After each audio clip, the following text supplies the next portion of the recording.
We're live. How are you doing, Ashley? Doing good. Good. It's just always weird when we have weeks that start on a Tuesday that are a Monday. It just Mm-hmm. trips me up all day, but I'm glad to be here. Feels like Mon Tuesday for some Monday reason. Tuesday A name does. for it. But it's How are a lot you? of things at one time. Good. It feels like there are 20 million things happening all at the same time. And sometimes I wonder, wow, how do we get to this place? It seems like there's a lot of moving parts. Anyway, let's start officially. Welcome, everyone, to the Coaching and Flourish podcast. I am your host, John Andrew Williams. We're here with Ashley. Scott, how are you, world? And Raj is out still. She'll be back soon. And here we are, Q&A time. Woohoo! Grateful to be here as always. If you have questions, send them in the chat. So excited to cover some of the questions that we've been sent today. We love the questions. They're so good. So thank you, community, for being a part of that. So we'll just jump right in. So the first question is, what is the difference between solitude and loneliness? Wasn't there an article? I think I saw an article about this in a New Yorker or something like this on, or there was a study that was recently published. There was something out there, or a book. Uh, I think one of the things that's interesting about coaching is there's distinction questions. I love distinction questions, and it's a thing. Like what's the difference between happiness and joy, or the difference between motivation and excitement. I mean, I feel like there's a lot of these kind of distinction questions that you can ask. And one of the things I love about coaching is that the answer is unique for each person. So Hmm. solitude might mean one thing to someone, it might mean something to something else, or loneliness might mean something to someone. So this is a question I think that each of us has the opportunity to answer for ourselves. So let's play this game. Ashley, what does it mean to you? The difference between solitude and loneliness. Yeah, that's a really great answer, John. I agree with you. So for me, solitude is a space sometimes to feel loneliness, to allow myself to experience loneliness and understand what it means for me in that moment or that season, and to also understand that I'm not alone. So the loneliness versus being alone, and what that means for me in various seasons.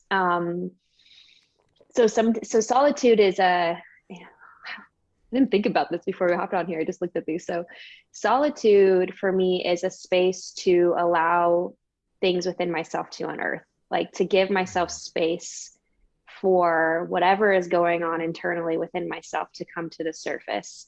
And it's a safe space, and very much like coaching, I feel like that as well. What happens there. But it's a space for me to be able to slow down, be able to just breathe. And I think in solitude, for me, there's prayer and there's a connection for me and God in that time. That's a really big deal with solitude, and welcoming Him into these places that are getting unearthed and just taking time to be present with it. Sorry about that. And then also, someone's like, no solitude today. um, and then uh, when I take time in solitude, it also brings creativity. There is, I think, something to like allowing ourselves to just take away noise, and even in solitude, sometimes I'll bring reading or prayer, scripture into it, but there's other times of just sitting in silence and allowing myself to be kind of bored and kind of not really know what to do with myself. And it's amazing what comes up. Like creativity, I feel like a lot of times is resparked when I feel like my brain is maybe a little bit jumbled, or there's not a lot going on in the brain. When I take that time, a lot of times there's things that come up that I'm like, oh my gosh, that's what I'm really excited about, or that's where this came from, you know? So just solitude can be a really cool space for um, imagination, for connection to yourself, to higher power, to connection to those around you when you take that time for yourself. That's a lot. Solitude is actually like a really important daily practice for me, and I can feel it, and it makes a huge difference when I don't incorporate that into what I'm doing. And it doesn't mean like some days look a little bit more than others. Like yesterday I spent like 40 minutes in just solitude, when other mornings it might be like 10 minutes or like 5 if I have that time. So That's what it looks like for me. That's cool. That's cool. What about you? Yeah, similar, totally. I think what's interesting is, uh, it comes up for me when I ask the question to myself is, uh, I don't think it's as much around about. I mean, solitude. It feels like you're actively seeking it out. It feels more like a um, intentional space, Mm-hmm. whereas loneliness, I think it has more to do with connection. So I feel like even in a crowd, you can feel lonely in a crowd or lonely in a group. But usually solitude. Uh, yeah, I mean, solitude it can be really powerful. I feel like so much deep work gets done in solitude. Mm-hmm.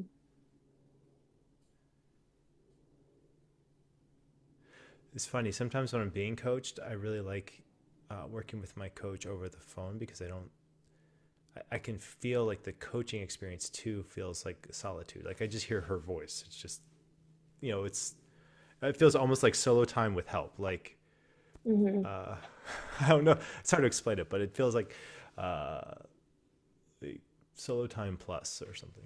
I don't know. Yeah, that's good. That's a fun Cool. question. That is a fun question. Um, how can coaching help my perfectionism? Like be more perfect. Like be be I more would think awesome. not. I would think to like like maybe let go of perfectionism. like be more perfect than we already are. Well, it helps you achieve more perfect goals. So that's good, right? What else does coaching do?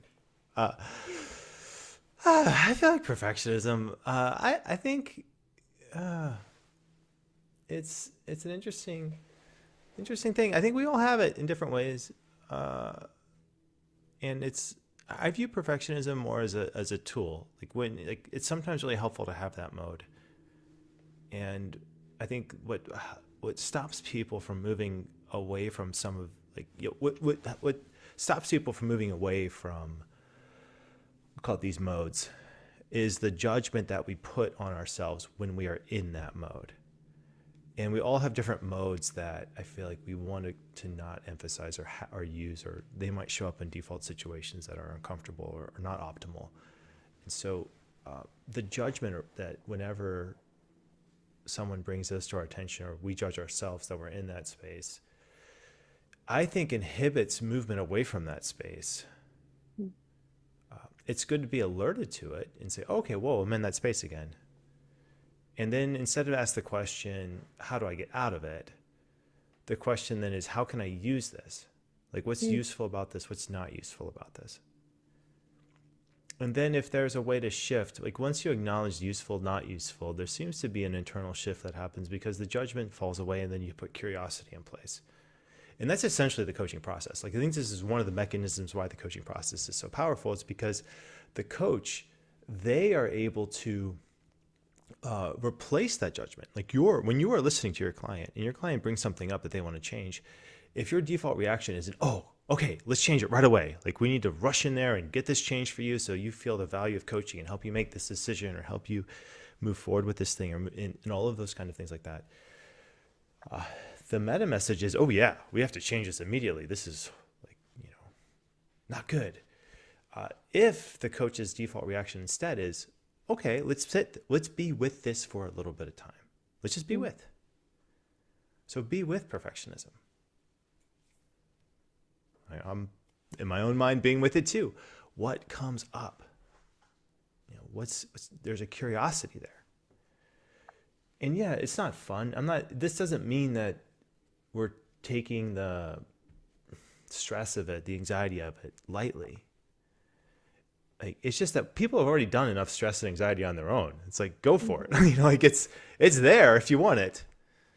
I get there too, and the coaching process has helped me replace it with curiosity, and it does feel like a constant practice. And I feel like the space that I'm in where the organization is at is there.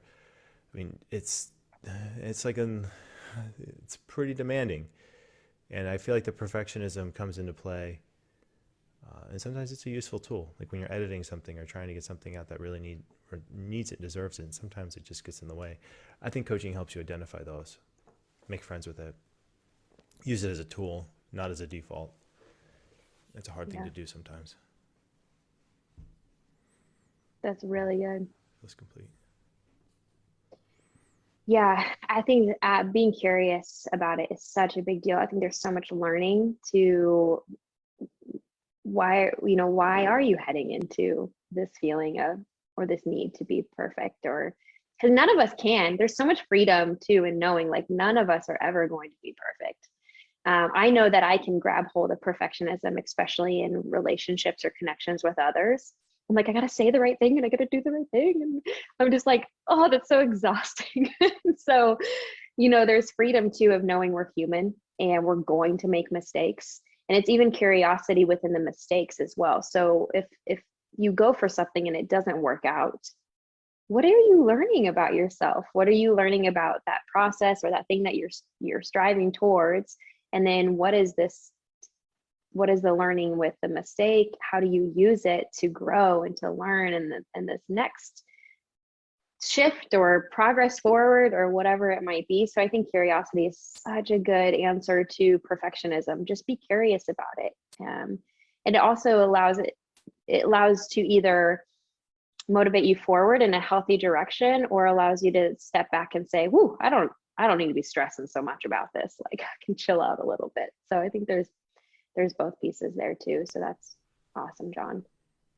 I do have one thing I want to add to this. I think that will help too. Is uh, I think the current education system adds to the pressure, and it doesn't do anyone to any favors when it comes to teaching us how to deal with perfectionism, because it has been instilled in us that we want to get that there's a certain standard that can be hit that's 100%, and it's perfectionism requires a couple things, and it requires an idea or an ideal that there is something out there that is actually perfect, that there is something that gets there. And the word perfect itself comes from a Latin word, facere, which means to do. And it's where you get the word manufacturing, right? And this kind of thing means that with the prefix per, it means through completion. So perfect really just means complete. And I think it's helpful to think of, the etymology of it, because it shifts it a little bit. It realizes, oh yeah, I think that when people say I'm a perfectionist, I think it is, I think what they're saying on a deep level is there's my mind, I create an ideal of what I'm trying to accomplish. And then I do things and then I judge the things. And so in a coaching world, it's helpful to split, like take a concept and then that feels monolithic and split it into its parts and say, okay, so which of these three parts do you get caught up in the most? Is it in the creation of the ideal? Is it in when you find yourself narrating the work that you're doing? Or is it like the judgment that you do after you do the work? Like which of those three feels like it needs to the most attention? And you ask yourself that question, it's fascinating. Like when you really think about, if you were to take any concept that you're wrestling with and break it into three different areas, three different parts, and look at those parts in that way. Mm-hmm. Perfectionism comes up a lot in coaching sessions, and these are some of the tools I use as a coach to get curious about. But again, you can ask yourself the same questions, right? Which of those three is it? Is it the ideal? Are you holding on to an ideal? Is it the actual narration of the work, or is it the judgment that you feel after? Mm. Interesting, right? Yeah, that's cool. And I'm also a horrible person to ask about perfectionism because we had typos in our textbooks for years, and it's just like, okay, so if you're flying an airplane, building it at the same time, and you're expecting yourself to be awesome, if you're building a coaching practice or you're looking at a website and then you're doing all the things, there might be 5 things on your to-do list, and a reasonable human being can only do 2 out of the 5 well. Pick 2, leave 3. Even that is a challenge. So I think when you're building your own practice, when you're starting up something in an organization, you have to be kind to yourself and focus on the larger thing of the larger mission of what you're after is the most important focal point, and asking yourself, is this good enough to move forward? And if the answer is yes, good, go do the next thing and come back to it. That also takes a lot of pressure off okay, I need to get this done just this one time, perfect. And then like everything else will fall into place. There's no such thing like that I've experienced in business building. Yeah, and most people don't, they hold themselves back. Like it'll be, oh, okay, I'll finish this in the next month or two, and it's a year later. And because it hasn't been perfected, no movement has been made forward. So I would encourage, yeah, coaches listening to this, if you're starting your business, just go for it. It's okay. Like it's going to be okay, and things are going to change, and you're going to evolve as a coach. Your business is going to evolve as well as you continue. So there's always going to be updates and changes and things anyway. So go for it. Do it. You've been holding back from pushing publish on your website, but it's pretty much there. Just do it now. It'll be okay. And you'll feel so good. What is the most powerful question you've ever been asked? Or what's one of your favorite most powerful I'm trying to questions? think. I'm trying to think back. There have been a couple that have just really changed the way that I've thought about things. Mm. One of them was from the ones that I remember the most are from my very first session, which was around. It was around just being with boredom rather than trying to run away from it all the time. Mm. I think it's the being with, like when a coach stops me and says, well, what happens when you're just with this emotion? And there have been a couple times like that have really made a big impact on me. Like, honestly, most of them come from Amois. So, I mean, That makes sense. if, Does not if I'm surprise me at all. if I'm being completely transparent around the different, I mean, even just this past weekend, we had our college reunion, and it was lovely to have her just see and approach it from a curious standpoint. Like, so what's, because, we met there. So it's so much history. We haven't been back in 5 years. It's just more, just giving each other the space to explore, like now coming back, like who are we coming back? Mm-hmm. Wow. That's a beautiful question. Mm-hmm.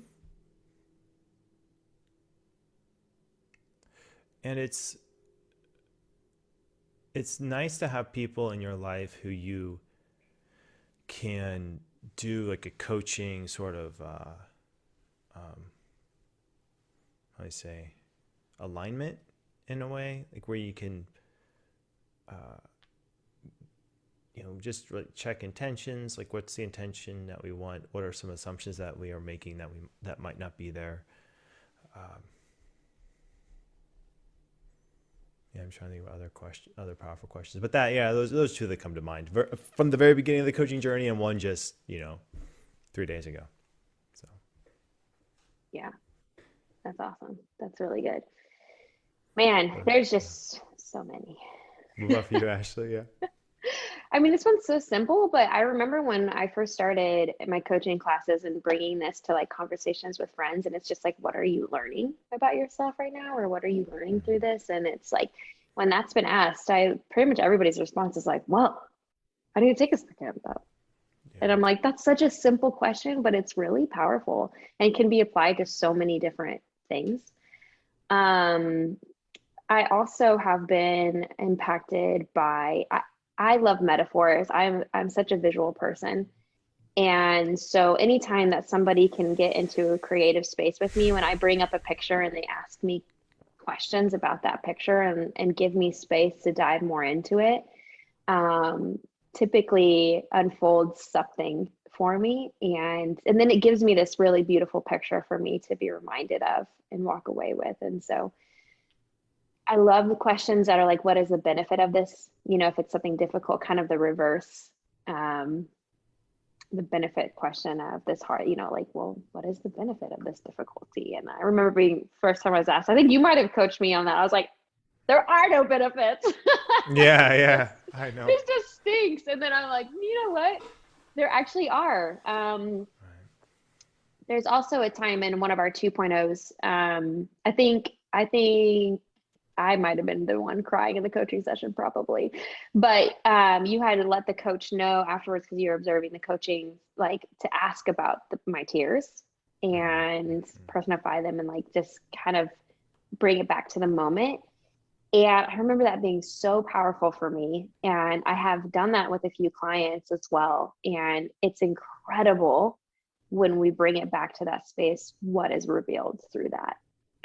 I don't think I've ever asked that and not had a client have an answer that connected with them in that moment.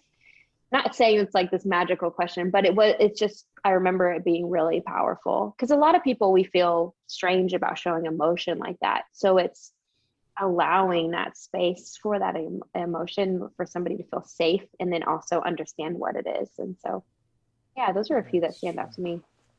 Yep, yeah. Yeah, I really like inside the room questions, like or questions that are happening here and now. Like when a client has a big emotion shift or something comes up and you see something has shifted. Like when you ask questions, well, what just shifted or what changed? Mm, What did you just let go of? What did what new what new emotion arrived? Things that just happened in like what like right here right now. yeah. I love those kinds of questions. There's a lot of being with in the coaching world. And what I mean by that is bringing awareness to something. The coaching model trusts that that awareness and curiosity will will do much of the heavy lifting. And when that's present, then uh, other things follow. You're trusting other things will follow and rinse and repeat, right? That's Mm-hmm. the cycle. But it doesn't mean that coaching takes negativity lightly or Right. it dismisses negativity or washes over it. It it's not. It's a being. It's in some ways. I feel like it's a deeper honoring because it's not trying to change it. And one of my favorite metaphors for this process is thinking of going into a museum and imagine right now everything in your life is exactly right now, even all the painful parts, exactly as it needs to be. Like it's an art. Like your life is a museum of art, and you're looking at things. And yeah, like there needs to be a new curation, but it can be planned and it can be thoughtful, honoring, life giving.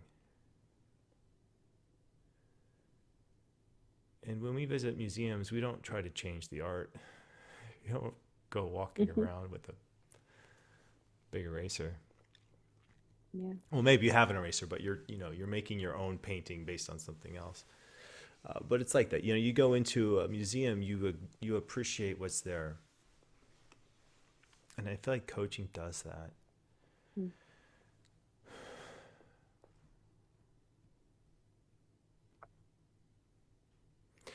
And some of the most powerful aspects of coaching, it doesn't necessarily even come from the exact questions your coaches ask, but the energy that your coach has when they're listening to your life. Mm. And I'm convinced that people feel, I know it, that people feel the quality of your being with their listening or their speaking. Like people feel you with them. Uh, and it has an impact on people processing as well. I mean, Yeah. it's just a beautiful thing to do for with someone else. And I am, I don't know, just feel so grateful that we're able to do this as a profession and organization. Definitely. So we could ask another question, but we only have like 3 more minutes. Is there anything else that you're like, this is something that I would love to share I with do the have one community thought with? from earlier, the Cool. perfectionism thing. Yeah. So, in a previous life, which does feel like increasingly ages and ages ago, I taught high school Latin, and I had a Latin student who was, I don't think she ever scored less than a B in her whole life on a test.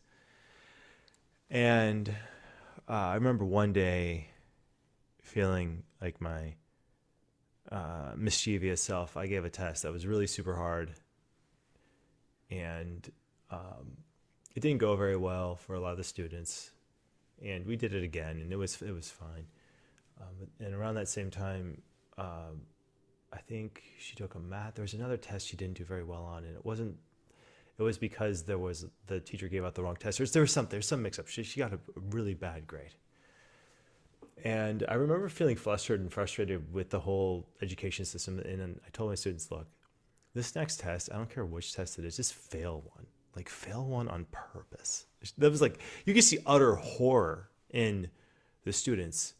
And of course they didn't, and I didn't really expect them to, but we had this conversation. And there have been different times when I was teaching, I was called down to the principal's office as a teacher. One was when we were going over the golden rule. And I taught at an independent Catholic school in Southern Oregon. And I said, we're going over this. Well, let's apply it to our grades. And everyone is going to get the grade to the person next to them. And I have a seating chart here, so we all have it. So the golden rule is you have to help the student next to you. You get their grade. So let's do this. And within about 30 minutes, I was called down to the principal's office. Anyway, so that happened. But this is a couple years later, and I was telling kids to fail a test on purpose. And I fully expected to get called down to the principal's office, but I did not, which was a surprise. But then a week later, she said that she did, or she did some version of it, and it was fine. You could just see the weight and the pressure come off.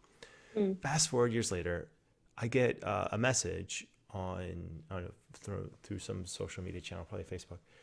And she said, I'm graduating medical school.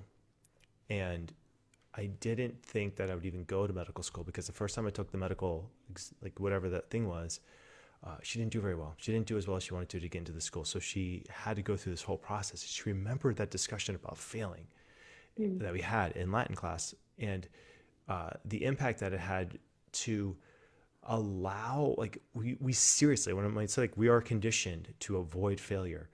I feel like it's a serious problem that the education system has, created is too strong a word, but it reinforces and it really destroys creativity. And when you're doing creative work, when we're taking risks and we're doing things that require us to take leaps of faith, we have to make friends with the idea of making mistakes, with bouncing back from failure, from allowing certain things not to be optimal for periods of time. And that's one of the biggest things I think that entrepreneurship, doing something new, has taught me, and the thing I had to learn. So if you're in it, coaches, when you're out there, you're doing this work, I was there, I know it's hard, it's not fun, but there are others who are with you and have done the same thing. And it's the forces at play in our lives are bigger than, like, our character traits. It's a lot of it's the systems that we are in, and I feel like understanding those systems, not dwelling in them, but at least understanding them, helps a little bit to keep you moving forward. So that's what I just want to finish on.